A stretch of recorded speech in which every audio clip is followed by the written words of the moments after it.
The best way to work on getting your dog out of the car calmly is to practice as many times as you can when you're not planning on getting them out to do anything or go anywhere. So if they're expecting to go for a walk, you'll often find that they can get overexcited.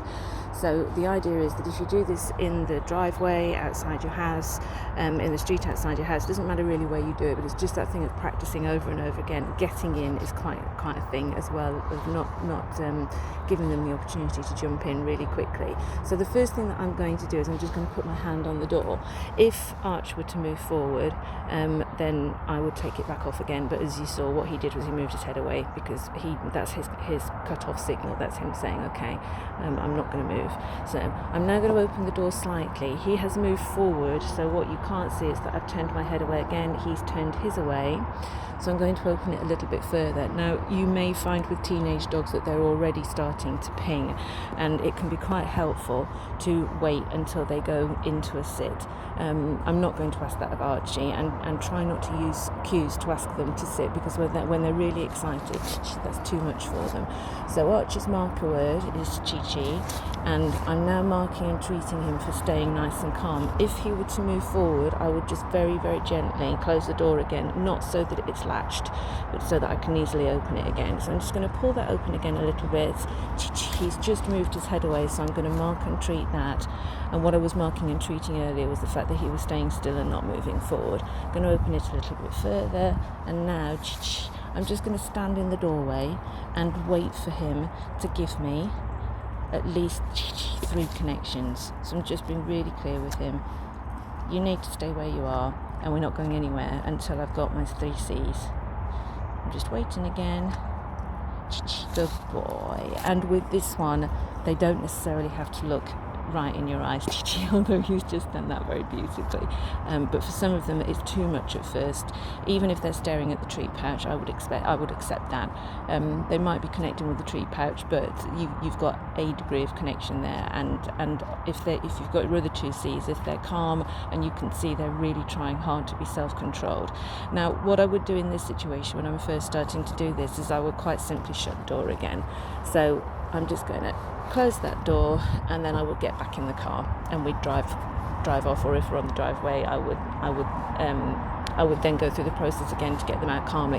But what I want them to understand is that just because this door is open, it doesn't necessarily mean that you're getting out and going anywhere. So I'll just start again with him. Good boy. Just going to wait for him to connect. Good boy. So obviously with Archie, I do want him to look right up at me, because he knows how this system works, and he's been doing it for a very long time. So my next step is thinking carefully about how I'm going to get him out. Now, I don't want little old dog claws scratching my the surface around the sill of my car. I'm just doing countdown with him at the moment with hand signals rather than talking, to just keep paying him for being nice and calm and nice and self-controlled. And that allows me then to pull these out so that everything's protected with my brand new car. It's very exciting, never had a brand new car before. So I've got things set up in the way that I want to, but I also now need to get the lead on him. Now, one of the things that I think is useful to show you is what we have around our headrests to stop the dogs jumping out, or to keep them safe in an accident. And there is a kind of bungee. Part of that is a bungee which it pulls a little bit if there's any impact, so it protects the dogs, and it's a very good way for them to travel. To be honest, even if I had them in a crate, I would still have them secured so that they can't then come flying out as soon as the crate is opened. So he's secure, he can't move anywhere. I've started to set things up the way that I want to. Okay, and I'm just going to do a couple more to keep him nice and calm whilst I'm about to put his lead on. I've picked the lead up, I'm going to clip it onto the back there, and everything still is nice and calm. Now, the thing is, what tends to happen is dogs are opportunists, and as soon as you start to stand up, they're very, very likely when you stand back to come forward again. So, as you've probably realised with this, the name of the game is to keep paying them really well for staying where you want them to. You probably only need to do this for a couple of weeks for the brain to really be programmed that that's what they need to do. So I'm now taking this off. If you already have a strong weight cue, then sometimes it might be a good opportunity to use your hand signal, which I know we've taught some of you, so that you're clear. When I step back, I don't want you to jump out, but please don't start doing that until it's been taught. It needs to be taught in different contexts before you do it with the car, because there's too much opportunity for the dog to ignore it and jump out, and then you can get stuck in that thing of stay or wait or whatever, and it's not helpful for anybody. As soon as we start using any kind of firm commands, if anybody uses those words, I instantly shudder, because I know that it's come with a degree of intimidation, and that's not teaching your dogs that they're going to feel good about making the right choice to stay calm, and they're certainly not going to be calm if you're using those kind of cues. So my next step then is to allow him to come out. I always get in a kerfuffle here because I need to make sure that all the lead is gathered up and he's not going to fall onto it. And I'm just waiting again because I could see that he was about to move out. And one thing that you can't see is that my knee is there just in case he decides that he's going to come out. My body is also in the doorway, so he can't get out there. And so my next move is now to wait, because there's a couple of gentlemen who have just got out of a van there, and I know he's not going to feel very happy about that. And this is one of the things, when you're working like that, you do need to be really, really aware of the environment. If you have an anxious or nervous dog, just be very, very careful that you're not getting them out into a situation that they can't cope with. So, for example, I know this probably sounds really obvious, but try to get them out on a site that is not on the roadside. It amazes me how many people do that. On the other hand, don't get them out into a pile of stinging nettles. So you really do have to think about how you're doing this and how you can help your dog to succeed. So I'm just going to check to see that there's nobody there who's going to worry him.